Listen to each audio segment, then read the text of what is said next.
என்னுடைய அன்பு சகோதரர் விஜயமா அவர்களுடைய நினைவாஞ்சலியாக இங்கே நடத்தி கொண்டிருக்கும் தென்னிந்திய நடிகர் சங்க தலைவர், செயலாளர், பொருளாளர் மேலும் உள்ள அத்தனை உறுப்பினர்களுக்கும் என்னுடைய வணக்கங்களை கூறி,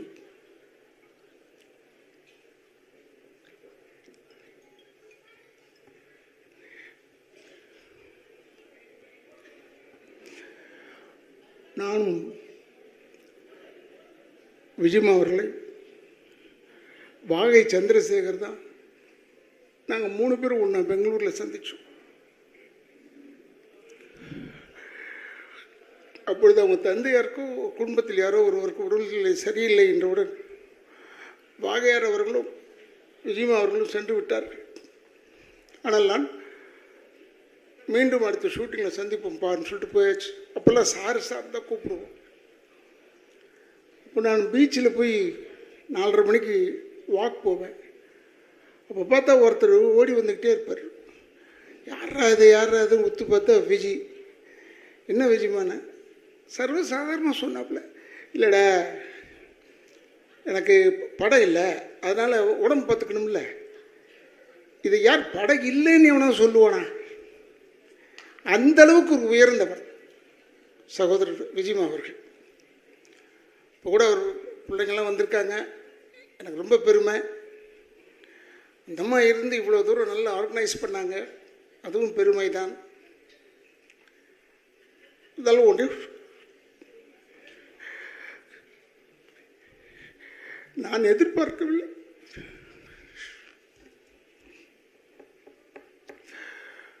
இவ்வளோ சீக்கிரம் போயிடுவான்னு எதிர்பார்க்கல.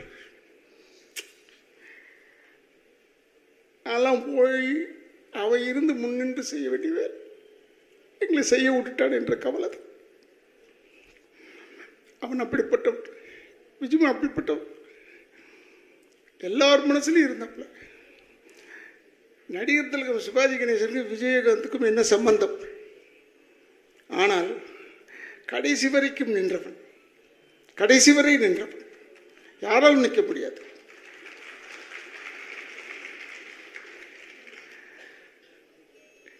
ஒரு இரங்கல் கூட்டம் போடணும்னா முதல்ல வந்து நிற்பப்பட சப்போர்ட்டை வச்சு சரத்குமார் போன்றவர்கள்லாம் எல்லாரும் சேர்ந்து தான் நாங்கள் உழைச்சோம் கொண்டோன்றதெல்லாம் கரெக்டு. இருந்தாலும் தலைமைன்னு ஒன்று தாங்கணும் பாருங்க, அதற்கு தகுதியானவன் விஜயகாந்த். எனக்கு கால் உடைஞ்சு போச்சு உழவன் மகன்ல. கால் உடைஞ்ச உடனே என்னால் சரியாக ஃபைட் பண்ண முடியல. அப்போ நின்றுக்கிட்டே செஞ்சு முடிச்சு கொடுத்துடலான்னு சொல்லி கிளைமேக்ஸ் போயிட்டுவார். சரி நின்றுக்கிட்டே செஞ்சோம். அப்போ பணம் கொடுக்கும்போது என்னுடைய சகோதரர் இப்ராஹிம் ராவுத்தர், இல்லை இவ்வளோ குறைச்சி கொடுக்கணும், அதை அப்படி அவர் கணக்கு கரெக்டாக தானே பார்ப்பார். அவர் பார்த்தார் கணக்கு. உடனே விஜயகாந்த் வந்து, ஏடா அவன் கால் உடஞ்சி வந்து நின்று செஞ்சு கொடுத்துட்ருக்கான், போட கொடுறான், அந்த படம் என்ன கேட்குறானோ அதை கொடுத்து விட்றான்னு. அந்தளவுக்கு ஒரு தாய் உள்ளம் கொண்டவன் சகோதரர் விஜயகாந்த். என்ன பேசி என்ன பிரயோஜனம்? அவனுடைய இந்த நினைவாஞ்சலியில் நான் கலந்து கொண்டு பேசுகிறேன் என்று என்னால் நம்ப முடியவில்லை. இருந்தாலும் அதை எடுத்து நடத்தி கொண்டிருக்கும் தென்னிந்திய நடிகர் சங்கத்துக்கு என் குடும்பத்தின் சார்பாக என்னுடைய வணக்கங்களை கூறி விடைபெறுகிறேன். அந்த ஆத்மா சாந்தி அடைய வேண்டும்.